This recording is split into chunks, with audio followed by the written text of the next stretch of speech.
Halo teman-teman, Assalamualaikum warahmatullahi wabarakatuh. Teman-teman, mungkin yang sudah sempat ngeliat video short aku sebelum ini, di situ kan aku nulis kalau sudah berani bepergian jauh ya. Jadi alhamdulillah aku memang sempat menderita anxiety, depresi, dan psikosomatis, dan sampai saat ini pun aku masih dalam tahap penyembuhan. Jadi masih konsumsi obat antidepresan dan obat anti cemas, tapi dalam dosis yang sudah dikurangi. Disclaimer ya teman-teman, kalau aku berbagi tentang psikologi atau tentang farmakologi yang terkait dengan anxiety, depresi, dan gangguan mental itu, aku bukan dokter ya teman-teman, bukan juga tenaga profesional di bidang psikologi, bukan psikolog, bukan psikiater, tapi murni atas pengalaman diri aku sendiri gitu. Sebenarnya banyak banget teman-teman yang mau aku buat di video, tapi memang qadarullah banyak juga kegiatan yang harus aku jalanin di beberapa hari ke belakang ini. Aku tuh pengen ngebahas tentang law of attraction atau hukum tarik menarik. Mau ngebahas juga tentang vibrasi dan energi gitu teman-teman.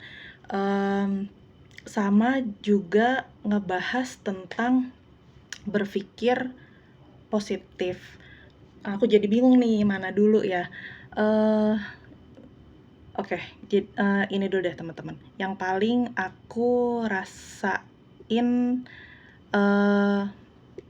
untuk menuju pemulihan anxiety-ku dengan lebih cepat gitu ya. Kalau dilihat dari video-video sebelumnya, teman-teman udah sempat nyimak di video sebelumnya.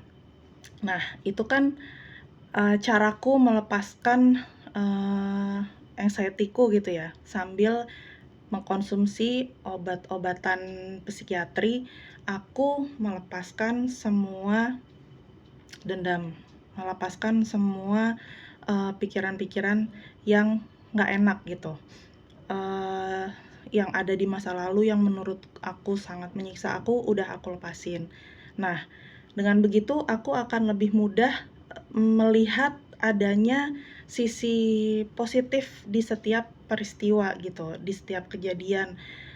Dan dengan begitu, nggak hanya mudah melihat adanya sisi positif, aku juga bisa berpikiran positif dan lebih banyak dikelilingi oleh hal-hal positif, orang-orang yang positif kayak gitu teman-teman.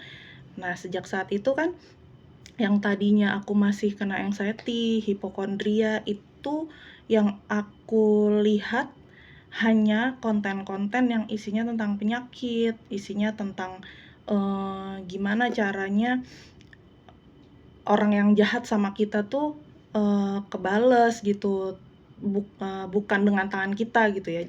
Jadi waktu itu aku minta ke Allah, tapi mintanya tuh untuk ngebales orang itu gitu. Nah, setelah aku bisa melepaskan semuanya, aku justru kalau berdoa ke Allah tuh, aku minta supaya aku bisa fokus terhadap perbaikan diri aku sendiri gitu. Aku jadi pengennya aku jadi orang yang selalu positif gitu. Jujur sih emang belum bisa 100% positif banget ya teman-teman, tapi paling tidak tuh aku sudah apa ya, kayak memaksa diriku sambil minta sama Allah tuh untuk, ayolah jadi seseorang yang nggak cuman ngelihat jeleknya terus dari orang lain, nggak cuman ngelihat jeleknya terus dari satu peristiwa gitu teman-teman.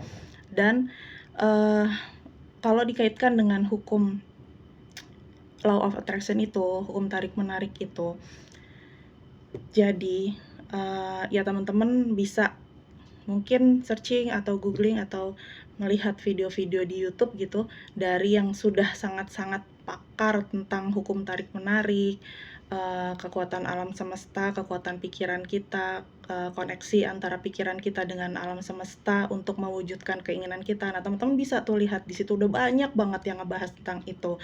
Tapi aku pengen kayak berbagi dengan, pengalaman diri aku sendiri gitu, teman-teman. Aku kan sering melihat konten-konten pengembangan diri gitu, selain konten-konten yang membahas tentang keajaiban berpikir positif, terus, manfaat afirmasi positif yang kayak gitu-gitu ya, teman. Aku, nontonnya tuh channel-nya Pagar Kehidupan, nonton channel-nya Mbak Tresnani Moonlight gitu, terus ada juga kadang aku nonton channel Ngaji Roso gitu. Nah, itu benar teman-teman, jadi kan aku tuh kayak mensugesti terus diri aku gitu, "Enggak, kamu itu" ya memang memang karena aku anxiety dan psikosomatis, jadi sebenarnya pikiran aku yang sakit kan. Fisik aku, bisa dibilang ya memang sehat-sehat aja, cuman ada sakit GERD gitu.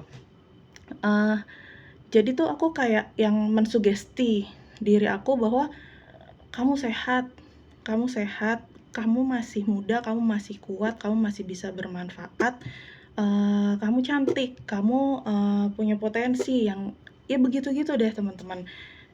Nah, aku kayak di pikiranku tuh sekarang tuh adanya tuh itu terus gitu, itu terus. Nah, ternyata emang bener sih apa yang kita fokuskan, sebenarnya nggak cuma di pikiran ya, tapi di perasaan kita gitu. Itu akan menarik menarik hal yang serupa gitu. Nah, di sini nih teman-teman, aku, pergi keluar kota ini, ke Surabaya itu kan dalam rangka dinas. Nah, siapa gitu loh teman-teman yang bakalan tahu ternyata dalam, kegiatan yang kantor aku adain itu kan mengundang narasumber nih. Nah, ternyata narasumber aku itu, gimana ya, punya cerita tentang, seseorang yang mengalami depresi, dan depresi itu justru menjadi, satu titik balik gitu. Setelah kejadian depresi, dan dia sembuh, dengan pengobatan dan dengan sugesti positif ke dirinya sendiri. Waktu itu, ceritanya sih beliau menceritakannya, dengan, banyak-banyak mendekatkan diri kepada Allah gitu ya. Dari situ justru itu langsung jadi seperti milestone gitu. Tambah sukses sampai sekarang tuh tambah sukses lagi gitu. Terus saya berpikir gitu, "Oh, ini nih yang saya butuhkan tuh, yang ada di pikiran saya tuh ini." Saya berpikiran bahwa penyakit ini adalah satu, teguran dari Allah untuk menjadikan diri saya lebih baik lagi gitu. Bukan ditegur terus tambah terpuruk, tambah jelek, tambah gimana-gimana gitu ya. Dan ternyata saya dipertemukan dengan beliau, sang narasumber ini, yang punya cerita gitu, menceritakan adalah satu pengalaman gitu dengan ya pengalaman yang mirip gitu dengan yang saya alami gitu. Itu saya langsung mikir kayak yang, "Oh, inilah mungkin yang dinamakan, hukum tarik-menarik, law of attraction itu," gitu. Nah, saya sempat juga kan dengerin, YouTube-nya Kak Tresnani Moonlight itu, kalau Kak Tres itu sering banget dianggap, dikira umurnya itu masih di bawah 30, padahal beliau tuh umurnya udah di atas 30 gitu. Itu karena beliau sering berbicara dengan dirinya sendiri, dengan sel-sel, dengan organ-organ yang ada di dalam tubuhnya sendiri gitu, mensugesti bahwa kamu masih muda gitu, kamu kayak masih umur 25-an, yang kayak gitu-gitu teman-teman. Dan itu ternyata bisa loh, eee, kayak, dapat respon dari tubuh kita sendiri gitu, dari sel-sel tubuh kita sendiri. Nah, itu saya coba menerapkan juga tuh ke diri saya.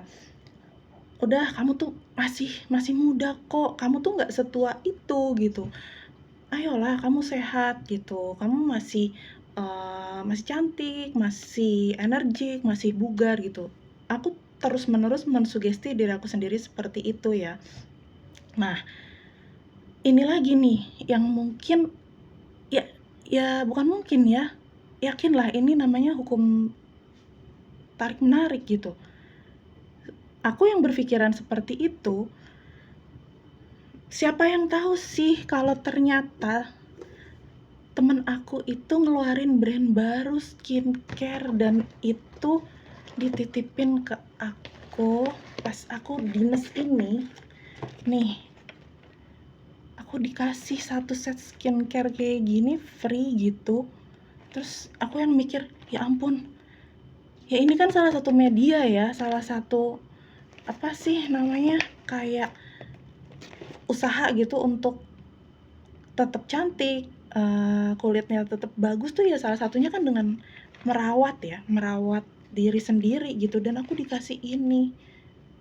Itu aku yang, ya Allah, sebegitu kuatnya efek berpikir positif ke diri kita sendiri gitu, teman-teman. Memang, kita tuh harus, bukannya aku memuji diri sendiri, bukannya aku membanggakan diri sendiri yang bisa pulih dari anxiety dengan lumayan cepat gitu, tapi memang begitu adanya, teman-teman. Ngelepasin semua dendam dan fokus pada perbaikan diri sendiri, itu bener-bener dahsyat banget efeknya. Sambil berterima kasih kepada semuanya, kepada Allah, kepada badan kita sendiri, kepada diri kita sendiri gitu. Bahkan sekarang tuh kalau saya lihat pepohonan aja, itu saya udah yang, ya Allah, Masya Allah, Alhamdulillah banget ya Allah, terima kasih sudah nyiptain pohon yang ya sampai sebegitunya ya teman-teman ya. Nah, terkait sama vibrasi, aku pengen sedikit bahas tentang vibrasi. Mungkin juga bisa teman-teman cari di channel YouTube atau di Google terkait dengan vibrasi manusia. Nah, itu kan kalau nggak salah David Hawkins ya yang ada berapa, 17 gitu, ada kayak segitiga atau piramid yang ada 17 tingkatan tentang vibrasi manusia itu, yang dari atas itu vibrasi